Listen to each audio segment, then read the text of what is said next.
সংস্কারের জন্য ৩ বা ৪ মাসের বেশি সময়ের প্রয়োজন বলে মনে করে না বিএনপি। দলের সংবিধান সংস্কার কমিটির সদস্যরা মনে করেন নতুন করে বাড়ি বাড়ি গিয়ে ভোটার তালিকা করা সময়ের অপচয়।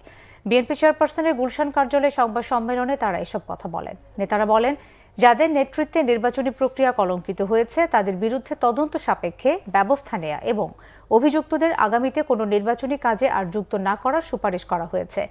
বাড়ি বাড়ি গিয়ে ভোটার তালিকা না করে বরং হালনাগাদের পরামর্শ তাদের।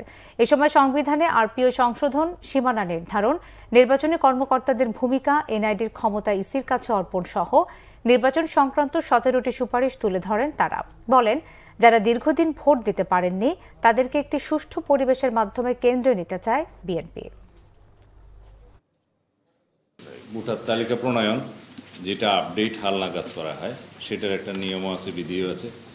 জানুয়ারির 2 তারিখে খুব সম্ভবত খসড়া তালিকা প্রকাশ করা হবে।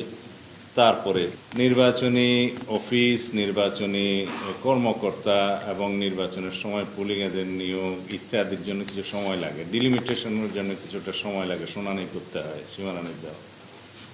তারপরে যে কাজগুলো, এগুলো সবগুলো গোছাতে প্র্যাকটিক্যালি 2 থেকে 3 মাসের বেশি সময় লাগার কথা নয়। এখন সরকারের সংস্কারের আরও বিভিন্ন সাইড আছে, প্রশাসনিক সংস্কার আছে, জুডিশিয়াল সংস্কার আছে, পুলিশ সংস্কার বিভাগ আছে, এগুলো সব সমন্বিত করে এটি নির্বাচন উপহার দিতে আমাদের মনে হয় না এটা খুব বেশিতে 3 থেকে 4 মাসের বেশি সময় লাগার কথা। এখন আপনি এই সংস্কার প্রস্তাবে যদি আপনি এমন নতুন কিছু নিয়ে আসেন যেগুলো মানুষের বুঝে উঠতে সময় লাগবে বা বোঝাইতে সময় লাগবে, তাহলে ভিন্ন কথা। আমরা যেসব প্রস্তাব দিয়েছি সেগুলোর প্রস্তাব মেনে নির্বাচন অনুষ্ঠানে খুব বেশি বিলম্ব হওয়ার কোনো প্রয়োজন হবে।